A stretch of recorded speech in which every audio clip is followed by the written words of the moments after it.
Henri Bergson, Le possible et le réel, aux éditions PUF, collection Quadrige. Essai publié dans la revue suédoise Nordisk Tidskrift en novembre 1930.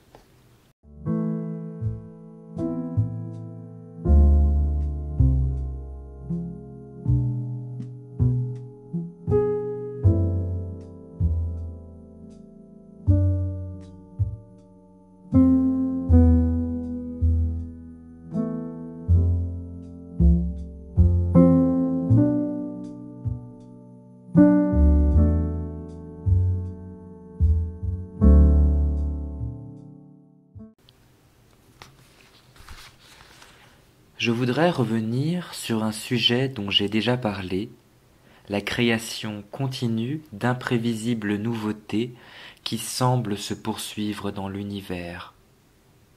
Pour ma part, je crois l'expérimenter à chaque instant. J'ai beau me représenter le détail de ce qui va m'arriver, combien ma représentation est pauvre, abstraite, schématique, en comparaison de l'événement qui se produit. La réalisation apporte avec elle un imprévisible rien qui change tout. Je dois, par exemple, assister à une réunion. Je sais quelles personnes j'y trouverai, autour de quelle table, dans quel ordre, pour la discussion de quel problème. Mais qu'elles viennent, s'assoient et causent, comme je m'y attendais, qu'elles disent ce que je pensais bien qu'elles diraient, l'ensemble me donne une impression unique et neuve, comme s'il était maintenant dessiné d'un seul trait original par une main d'artiste. Adieu l'image que je m'en étais faite, simple juxtaposition, figurable par avance, de choses déjà connues. Je veux bien que le tableau n'ait pas la valeur artistique d'un Rembrandt ou d'un Vélasquez. Il est tout aussi inattendu et, en ce sens, aussi original. On alléguera que j'ignorais le détail des circonstances, que je ne disposais pas des personnages, de leurs gestes, de leurs attitudes, et que, si l'ensemble m'apporte du nouveau, c'est qu'il me fournit un surcroît d'éléments. Mais j'ai la même impression de nouveauté devant le déroulement de ma vie intérieure. Je l'éprouve, plus vive que jamais, devant l'action voulue par moi et dont j'étais seul maître. Si je délibère avant d'agir, les moments de la délibération s'offrent à une conscience comme les esquisses successives, chacune seule de son espèce, qu'un peintre ferait de son tableau. Et l'acte lui-même, en s'accomplissant, a beau réaliser du voulu et par conséquent du prévu, il n'en a pas moins sa forme originale. Soit, dira-t-on, il y a peut-être quelque chose d'original et d'unique dans un état d'âme. Mais la matière est répétition, le monde extérieur obéit à des lois mathématiques. Une intelligence surhumaine qui connaîtrait la position, la direction et la vitesse de tous les atomes et électrons de l'univers matériel à un moment donné, calculerait n'importe quel état futur de cet univers, comme nous le faisons pour une éclipse de soleil ou de lune. Je l'accorde, à la rigueur, s'il ne s'agit que du monde inerte, et bien que la question commence à être controversée, au moins pour les phénomènes élémentaires. Mais ce monde n'est qu'une abstraction. La réalité concrète comprend les êtres vivants, conscients, qui sont encadrés dans la matière inorganique. Je dis vivant et conscient, car j'estime que le vivant est conscient en droit. Il devient inconscient en fait là où la conscience s'endort, mais jusque dans les régions où la conscience somnole, chez le végétal par exemple, il y a évolution réglée, progrès défini, vieillissement, enfin tous les signes extérieurs de la durée qui caractérisent la conscience. Pourquoi d'ailleurs parler d'une matière inerte, où la vie et la conscience s'inséreraient comme dans un cadre? De quel droit mettons l'inerte d'abord? Les anciens avaient imaginé une âme du monde qui assurait la continuité d'existence de l'univers matériel. Dépouillant cette conception de ce qu'elle a de mythique, je dirais que le monde inorganique est une série de répétitions ou de quasi-répétitions infiniment rapides qui se somment en changements visibles et prévisibles. Je les comparerais aux oscillations continues d'un ressort qui les relie entre elles et dont elles scandent le progrès. Celles-là rythment la vie des êtres conscients et mesurent leur durée. Ainsi, l'être vivant dure essentiellement. Il dure justement parce qu'il élabore sans cesse du nouveau et parce qu'il n'y a pas d'élaboration sans recherche, pas de recherche sans tâtonnement. Le temps est cette hésitation même où il n'est rien du tout. Supprimez le conscient et le vivant, et vous ne le pouvez que par un effort artificiel d'abstraction, car le monde matériel, encore une fois, implique peut-être la présence nécessaire de la conscience et de la vie. Vous obtenez en effet un univers dont les états successifs sont théoriquement calculables d'avance, comme les images antérieures au déroulement, qui sont juxtaposées sur le film cinématographique. Mais alors, à quoi bon le déroulement? Pourquoi la réalité se déploie-t-elle?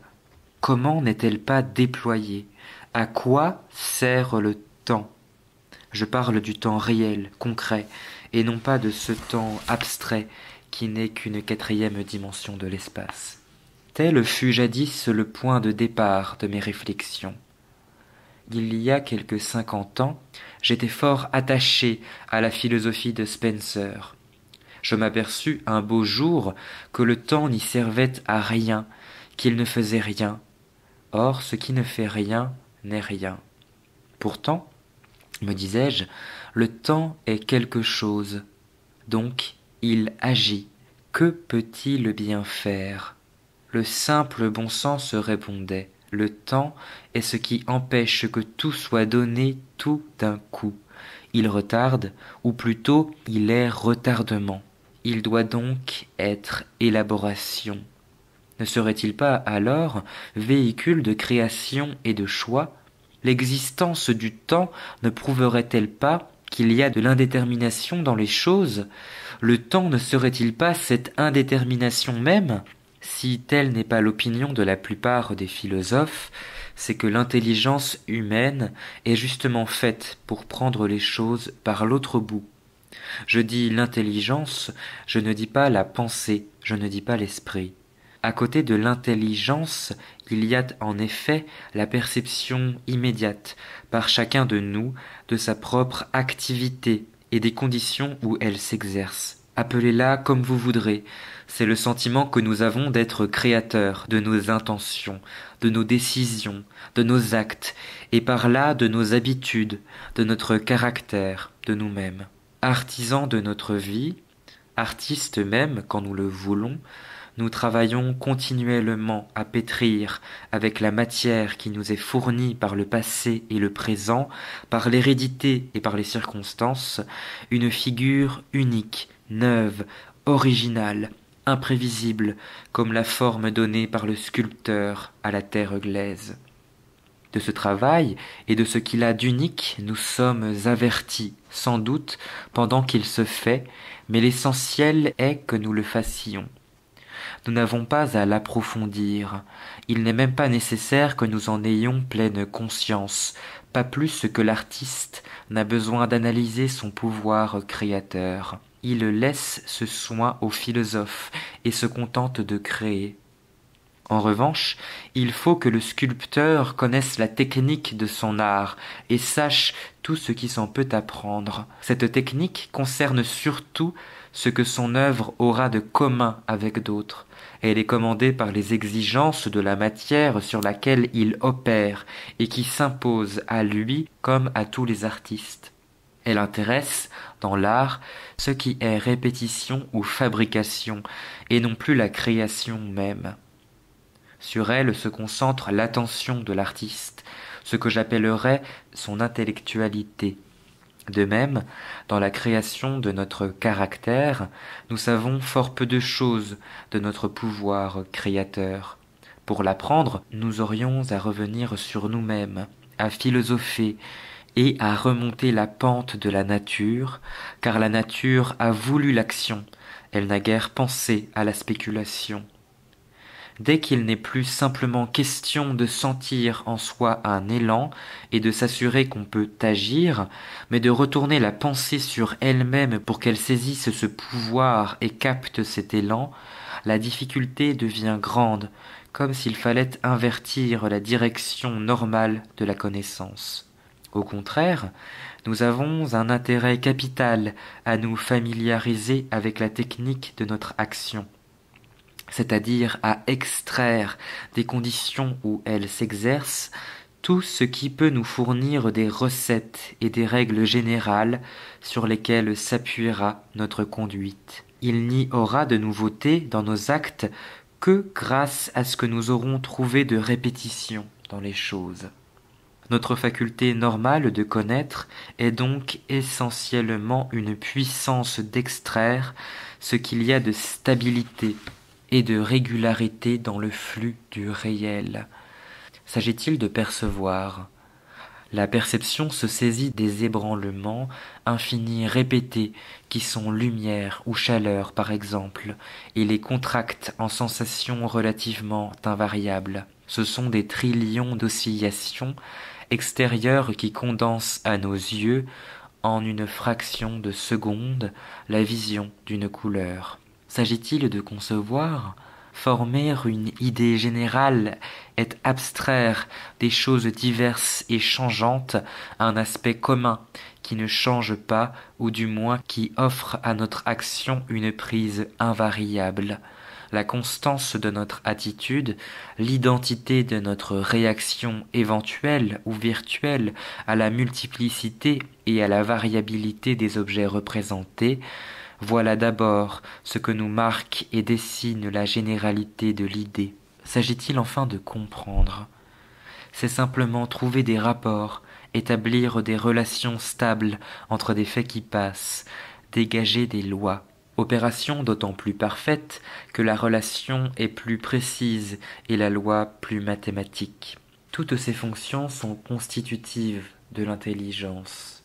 Et l'intelligence est dans le vrai, tant qu'elle s'attache, elle, amie de la régularité et de la stabilité, à ce qu'il y a de stable et de régulier dans le réel, à la matérialité. Elle touche alors un des côtés de l'absolu, comme notre conscience en touche un autre, quand elle saisit en nous une perpétuelle efflorescence de nouveautés, ou lorsque, s'élargissant, elle sympathise avec l'effort indéfiniment rénovateur de la nature. L'erreur commence quand l'intelligence prétend penser un des aspects, comme elle a pensé l'autre, et s'employer à un usage pour lequel elle n'a pas été faite. J'estime que les grands problèmes métaphysiques sont généralement mal posés, qu'ils se résolvent souvent de même quand on rectifie l'énoncé, ou bien alors que ce sont des problèmes formulés en termes d'illusion et qui s'évanouissent dès qu'on regarde de près les termes de la formule. Ils naissent en effet de ce que nous transposons en fabrication, ce qui est création. La réalité est croissance globale et indivisée, invention graduelle, durée, tel un ballon élastique qui se dilaterait peu à peu en prenant à tout un instant des formes inattendues. Mais notre intelligence s'en représente l'origine et l'évolution comme un arrangement et un réarrangement de parties qui ne feraient que changer de place. Elle pourrait donc, théoriquement, prévoir n'importe quel état d'ensemble. En posant un nombre défini d'éléments, stables, on s'en donne implicitement, par avance, toutes les combinaisons possibles. Ce n'est pas tout. La réalité, telle que nous la percevons directement, et du plein qui ne cesse de se gonfler et qui ignore le vide. Elle a de l'extension comme elle a de la durée, mais cette étendue concrète n'est pas l'espace infini et infiniment divisible que l'intelligence se donne comme un terrain où construire. L'espace concret a été extrait des choses. Elles ne sont pas en lui, c'est lui qui est en elles. Seulement, dès que notre pensée résonne sur la réalité, elle fait de l'espace un réceptacle. Comme elle a coutume d'assembler des parties dans un vide relatif, elle s'imagine que la réalité comble je ne sais quel vide absolu. Or, si la méconnaissance de la nouveauté radicale est à l'origine des problèmes métaphysiques mal posés, l'habitude d'aller du vide au plein est la source des problèmes inexistants. Il est d'ailleurs facile de voir que la seconde erreur est déjà impliquée dans la première. Mais je voudrais d'abord la définir avec plus de précision. Je dis qu'il y a des pseudo-problèmes et que ce sont les problèmes angoissants de la métaphysique. Je les ramène à deux. L'un a engendré les théories de l'être, l'autre les théories de la connaissance. Le premier consiste à se demander pourquoi il y a de l'être, pourquoi quelque chose ou quelqu'un existe. Peu importe la nature de ce qui est. Dites que c'est matière ou esprit, ou l'un et l'autre, ou que matière et esprit ne se suffisent pas et manifestent une cause transcendante.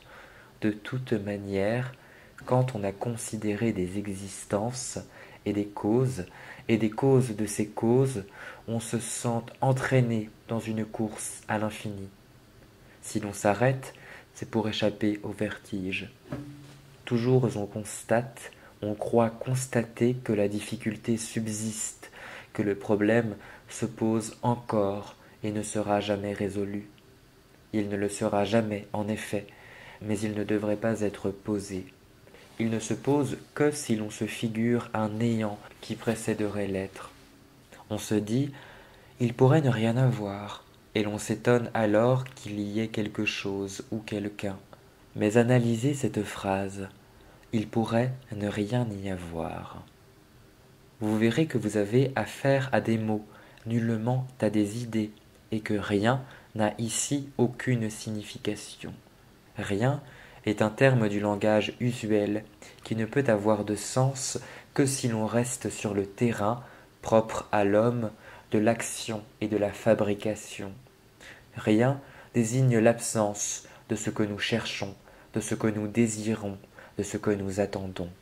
À supposer, en effet, que l'expérience nous présentât jamais un vide absolu, il serait limité. Il aurait des contours, il serait donc encore quelque chose. Mais en réalité, il n'y a pas de vide. Nous ne percevons et même ne concevons que du plein. Une chose ne disparaît que parce qu'une autre l'a remplacée. Suppression signifie ainsi substitution. Seulement, nous disons suppression quand nous n'envisageons de la substitution qu'une de ces deux moitiés, ou plutôt de ces deux faces, celle qui nous intéresse. Nous marquons ainsi qu'il nous plaît de diriger notre attention sur l'objet qui est parti et de le détourner de celui qui le remplace. Nous disons, alors qu'il n'y a plus rien, entendant par là que ce qui est ne nous intéresse pas, que nous nous intéressons à ce qui n'est plus là ou à ce qui aurait pu y être. L'idée d'absence ou de néant ou de rien est donc inséparablement liée à celle de suppression, réelle ou éventuelle, et celle de suppression n'est elle-même qu'un aspect de l'idée de substitution. Il y a là des manières de penser dont nous usons dans la vie pratique. Il importe particulièrement à notre industrie que notre pensée sache retarder sur la réalité et rester attachée, quand il le faut, à ce qui était ou à ce qui pourrait être, au lieu d'être accaparée par ce qui est. Mais quand nous nous transportons du domaine de la fabrication à celui de la création, quand nous nous demandons pourquoi il y a de l'être, pourquoi quelque chose ou quelqu'un, pourquoi le monde ou Dieu existe et pourquoi pas le néant, quand nous nous posons enfin le plus angoissant des problèmes métaphysiques, nous acceptons virtuellement une absurdité. Car, si toute suppression est une substitution, si l'idée d'une suppression n'est que l'idée tronquée d'une substitution, alors parler d'une suppression de tout est poser une substitution qui n'en serait pas une, c'est se contredire soi-même.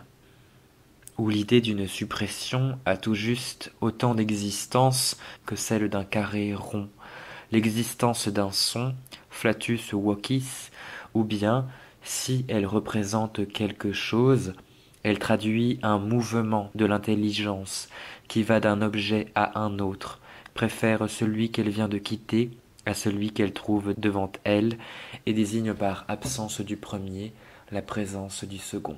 On a posé le tout, puis on a fait disparaître, une à une, chacune de ses parties, sans consentir à voir ce qui la remplaçait. C'est donc la totalité des présences, simplement disposées dans un nouvel ordre, qu'on a devant soi quand on veut totaliser les absences. En d'autres termes, cette prétendue représentation du vide absolu est, en réalité, celle du plein universel, dans un esprit qui saute indéfiniment de partie en partie, avec la résolution prise de ne jamais considérer que le vide de sa dissatisfaction au lieu du plein des choses. Ce qui revient à dire que l'idée de rien, quand elle n'est pas celle d'un simple mot, implique autant de matière que celle de tout, avec, en plus, une opération de la pensée.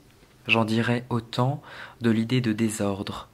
Pourquoi l'univers est-il ordonné? Comment la règle s'impose-t-elle à l'irrégularité, la forme à la matière? D'où vient que notre pensée se retrouve dans les choses? Ce problème, qui est devenu chez les modernes le problème de la connaissance, après avoir été chez les anciens le problème de l'être, est né d'une illusion du même genre. Il s'évanouit si l'on considère que l'idée de désordre a de sens défini dans le domaine de l'industrie humaine ou, comme nous disons, de la fabrication, mais non pas dans celui de la création. Le désordre est simplement l'ordre que nous ne cherchons pas. Vous ne pouvez pas supprimer un ordre, même par la pensée, sans en faire surgir un autre. S'il n'y a pas de finalité ou volonté, c'est qu'il y a mécanisme. Si le mécanisme fléchit, c'est au profit de la volonté, du caprice, de la finalité. Mais lorsque vous vous attendez à l'un de ces ordres et que vous ne trouvez l'autre, vous dites qu'il y a désordre, formulant ce qui est en termes de ce qui pourrait ou devrait être, et objectivant votre regret. Tout désordre comprend ainsi deux choses. En dehors de nous, un ordre. En nous, la représentation d'un ordre différent qui est seul à nous intéresser. Suppression signifie donc encore substitution. Et l'idée d'une suppression de tout ordre, c'est-à-dire d'un désordre absolu, enveloppe alors une contradiction véritable, puisqu'elle consiste à ne plus laisser qu'une seule face à l'opération qui, par hypothèse, en comprenait deux. Ou l'idée de désordre absolu ne représente qu'une combinaison de sons, flatus vocis, ou, si elle répond à quelque chose, elle traduit un mouvement de l'esprit qui saute du mécanisme à la finalité, de la finalité au mécanisme, et qui, pour marquer l'endroit où il est, aime mieux indiquer chaque fois le point où il n'est pas. Donc, à vouloir supprimer l'ordre, vous vous en donnez deux ou plusieurs, ce qui revient à dire que la conception d'un ordre venant se surajouter à une absence d'ordre implique une absurdité et que le problème s'évanouit. Les deux illusions que je viens de signaler n'en font réellement qu'une. Elles consistent à croire qu'il y a moins dans l'idée du vide que dans celle du plein, moins dans le concept de désordre que dans celui d'ordre. En réalité, il y a plus de contenu intellectuel dans les idées de désordre et de néant quand elles représentent quelque chose que dans celles d'ordre et d'existence, parce qu'elles impliquent plusieurs ordres, plusieurs existences et, en outre, un jeu de l'esprit qui jongle inconsciemment avec eux. Eh bien, je retrouve la même illusion dans le cas qui nous occupe. Au fond des doctrines qui méconnaissent la nouveauté radicale de chaque moment de l'évolution, il y a bien des malentendus, bien des erreurs. Mais il y a surtout l'idée que le possible est moins que le réel et que, pour cette raison, la possibilité des choses précède leur existence. Elle serait ainsi représentable par avance, elle pourrait être pensée avant d'être réalisée. Mais c'est l'inverse qui est la vérité. Si nous laissons de côté les systèmes clos, soumis à des lois purement mathématiques, isolables parce que la durée ne mord pas sur eux, si nous considérons l'ensemble de la réalité concrète ou tout simplement le monde de la vie, et à plus forte raison celui de la conscience, nous trouvons qu'il y a plus, et non pas moins, dans la possibilité de chacun des états successifs que dans leur réalité, car le possible n'est que le réel avec, en plus, un acte de l'esprit qui en rejette l'image dans le passé une fois qu'il s'est produit. Mais c'est ce que nos habitudes intellectuelles nous empêchent d'apercevoir. Au cours de la Grande Guerre, des journaux et des revues se détournaient parfois des terribles inquiétudes du présent pour penser à ce qui se passerait plus tard, une fois la paix réétablie. L'avenir de la littérature, en particulier, les préoccupait. On vint un jour me demander comment je me le représentais. Je déclarai, un peu confus, que je ne me le représentais pas. N'apercevez-vous pas, tout au moins, me dit-on, certaines directions possibles? Admettons qu'on ne puisse prévoir le détail. Vous avez du moins, vous, philosophe, une idée de l'ensemble. Comment concevez-vous, par exemple, la grande œuvre dramatique de demain? Je me rappellerai toujours la surprise de mon interlocuteur quand je lui répondis. Si je savais ce que sera la grande œuvre dramatique de demain, je la ferais. Je vis bien qu'il concevait l'œuvre future comme enfermée dès lors dans je ne sais quelle armoire au possible.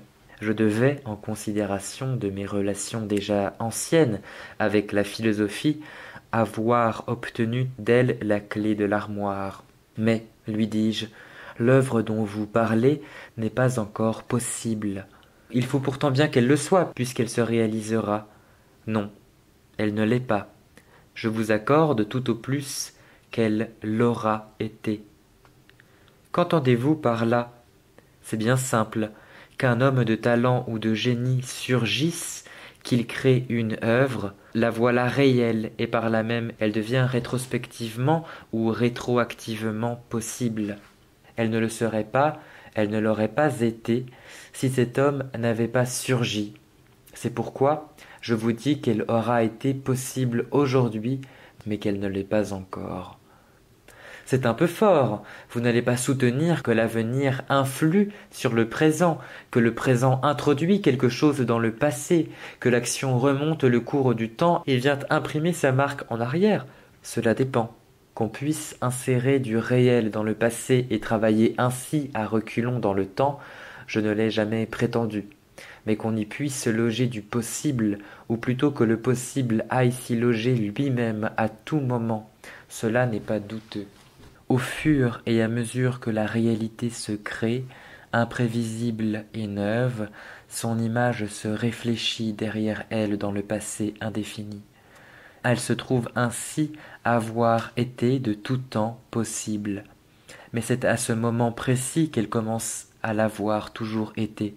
Et voilà pourquoi je disais que sa possibilité, qui ne précède pas sa réalité, l'aura précédée une fois la réalité apparue. Le possible est donc le mirage du présent dans le passé, et comme nous savons que l'avenir finira par être du présent, comme l'effet de mirage continue sans relâche à se produire, nous nous disons que dans notre présent actuel, qui sera le passé de demain, l'image de demain est déjà contenue, quoique nous n'arrivions pas à la saisir. Là est précisément l'illusion. C'est comme si l'on se figurait, en apercevant son image dans le miroir devant lequel on est venu se placer, qu'on aurait pu la toucher si l'on était resté derrière. En jugeant d'ailleurs, ainsi que le possible ne présuppose pas le réel, on admet que la réalisation ajoute quelque chose à la simple possibilité. Le possible aurait été là de tout temps, fantôme qui attend son heure. Il serait donc devenu réalité par l'addition de quelque chose, par je ne sais quelle transfusion de sang ou de vie. On ne voit pas que c'est tout le contraire, que le possible implique la réalité, correspondante avec, en outre, quelque chose qui s'y joint, puisque le possible est l'effet combiné de la réalité une fois apparue et d'un dispositif qui la rejette en arrière. L'idée immanente à la plupart des philosophies et naturelle à l'esprit humain de possible qui se réaliserait par une acquisition d'existence est donc illusion pure. Autant vaudrait prétendre que l'homme en chair et en os provient de la matérialisation de son image aperçue dans le miroir, sous prétexte qu'il y a dans cet homme réel tout ce qu'on trouve dans cette image virtuelle avec, en plus, la solidité qui fait qu'on peut la toucher. Mais la vérité est qu'il faut plus ici pour obtenir le virtuel que le réel, plus pour l'image de l'homme que pour l'homme même, car l'image de l'homme ne se dessinera pas si l'on ne commence par se donner l'homme, et il faudra de plus un miroir. C'est ce qu'oubliait mon interlocuteur quand il me questionnait sur le théâtre de demain. Peut-être aussi jouait-il inconsciemment sur le sens du mot « possible ». Hamlet était sans doute possible avant d'être réalisé, si l'on entend par là qu'il n'y avait pas d'obstacle insurmontable à sa réalisation. Dans ce sens particulier, on appelle possible ce qui n'est pas impossible, et il va de soi que cette non-impossibilité d'une chose est la condition de sa réalisation. Mais le possible ainsi entendu n'est à aucun degré du virtuel, de l'idéalement préexistant. Fermez la barrière, vous savez que personne ne traversera la voie. Il ne suit pas de là que vous puissiez prédire qui la traversera quand vous ouvrirez. Pourquoi du sens tout négatif du terme possible vous passez subrepticement, inconsciemment, au sens positif? Possibilité signifiait tout à l'heure absence d'empêchement. Vous en faites maintenant une préexistence sous forme d'idée, ce qui est tout autre chose. Au premier sens du mot, c'était un truisme de dire que la possibilité d'une chose précède sa réalité. Vous entendiez simplement par là que les obstacles, ayant été surmontés, étaient surmontables.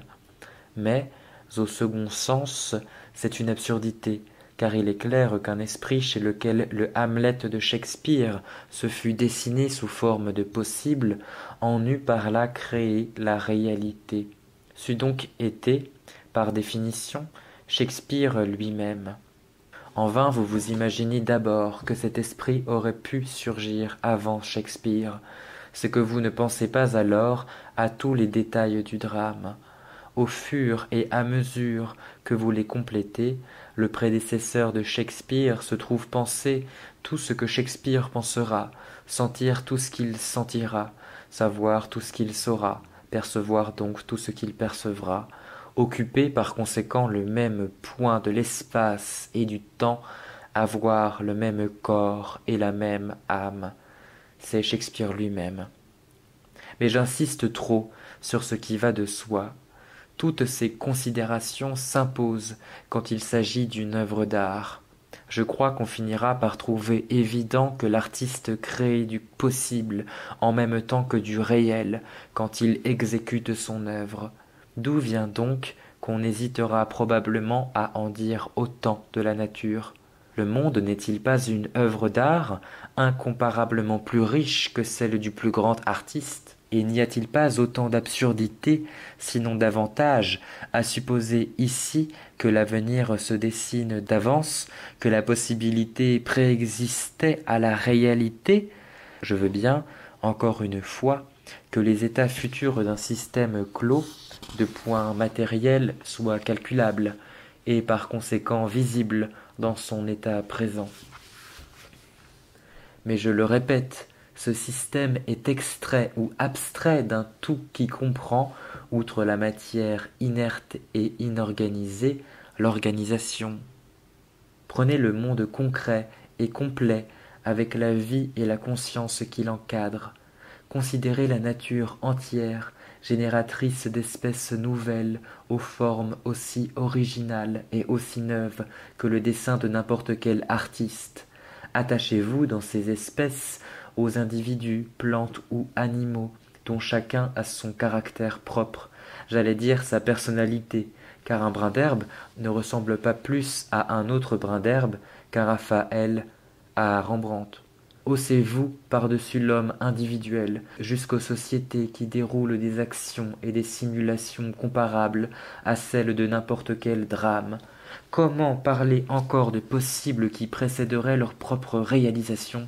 Comment ne pas voir que si l'événement s'explique toujours, après coup, par tel ou tel des événements antécédents, un événement tout différent se serait aussi bien expliqué dans les mêmes circonstances par des antécédents autrement choisis, que dis-je, par les mêmes antécédents autrement découpés, autrement distribués, autrement aperçus, enfin par l'attention rétrospective.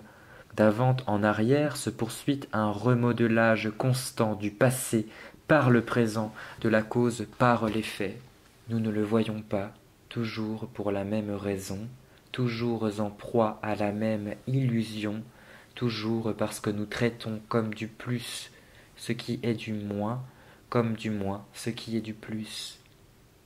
Remettons le possible à sa place. L'évolution devient tout autre chose que la réalisation d'un programme. Les portes de l'avenir s'ouvrent toutes grandes. Un champ illimité s'offre à la liberté. Le tort des doctrines, bien rare dans l'histoire de la philosophie, qui ont su faire une place à l'indétermination et à la liberté dans le monde, est de n'avoir pas vu ce que leur affirmation impliquait. Quand elle parlait d'indétermination, de liberté, elle entendait par indétermination une compétition entre des possibles, par liberté un choix entre les possibles, comme si la possibilité n'était pas créée par la liberté même, comme si toute autre hypothèse, en posant une préexistence idéale du possible au réel, ne réduisait pas le nouveau à n'être qu'un réarrangement d'éléments anciens, comme si elle ne devait pas être amenée aussi, tôt ou tard, à la tenir pour calculable et prévisible. En acceptant le postulat de la théorie adverse, on introduisait l'ennemi dans la place. Il faut en prendre son parti. C'est le réel qui se fait possible, et non pas le possible qui devient réel. Mais la vérité est que la philosophie n'a jamais franchement admis cette création continue d'imprévisibles nouveautés. Les anciens y répugnaient déjà, parce que, plus ou moins platoniciens, ils se figuraient que l'être était donné une fois pour toutes, complète et parfait, dans l'immuable système des idées. Le monde qui se déroule à nos yeux ne pouvait donc rien y ajouter. Il n'était au contraire que diminution ou dégradation. Ces états successifs mesuraient l'écart croissant ou décroissant entre ce qu'il est, ombre projetée dans le temps, et ce qu'il devrait être, idée assise dans l'éternité. Il se dessinerait les variations d'un déficit, la forme changeante d'un vide. C'est le temps qui aurait tout gâté. Les modernes se placent, il est vrai, à un tout autre point de vue. Ils ne traitent plus le temps comme un intrus, perturbateur de l'éternité, mais volontiers ils le réduiraient à une simple apparence. Le temporel n'est alors que la forme confuse du rationnel. Ce qui est perçu par nous comme une succession d'états est conçu par notre intelligence, une fois le brouillard tombé, comme un système de relations. Le réel devient encore une fois l'éternel, avec cette seule différence que c'est l'éternité des lois en lesquelles les phénomènes se résolvent, au lieu d'être l'éternité des idées qui leur servent de modèle. Mais, dans un cas comme dans l'autre, nous avons affaire à des théories. Tenons-nous-en aux faits. Le temps est immédiatement donné. Cela nous suffit et, en attendant qu'on nous démontre son inexistence ou sa perversité, nous constaterons simplement qu'il y a jaillissement effectif de nouveautés imprévisibles. La philosophie y gagnera de trouver quelque absolu dans le monde mouvant des phénomènes, mais nous y gagnerons aussi de nous sentir plus joyeux et plus forts. Plus joyeux parce que la réalité qui s'invente sous nos yeux donnera à chacun de nous, sans cesse, certaines des satisfactions que l'art procure de loin en loin aux privilégiés de la fortune. Elle nous découvrira, par-delà la fixité et la monotonie, qui apercevaient d'abord nos sens hypnotisés par la constance de nos besoins, la nouveauté sans cesse renaissante, la mouvante originalité des choses. Mais nous serons surtout plus forts, car à la grande œuvre de création qui est à l'origine et qui se poursuit sous nos yeux, nous nous sentirons participer, créateurs de nous-mêmes. Notre faculté d'agir, en se ressaisissant, s'intensifiera. Humiliés jusque-là dans une attitude d'obéissance, esclaves de je ne sais quelle nécessité naturelle, nous nous redresserons, maîtres associés à un plus grand maître. Telle sera la conclusion de notre étude. Gardons-nous de voir un simple jeu dans une spéculation sur les rapports du possible et du réel. Ce peut être une préparation à bien vivre. Et voilà, j'espère que la lecture de ce petit texte très intéressant de Bergson vous a plu. Je vous souhaite à tous une très agréable fin de journée. Lecture de Camille Calcagno. Au revoir.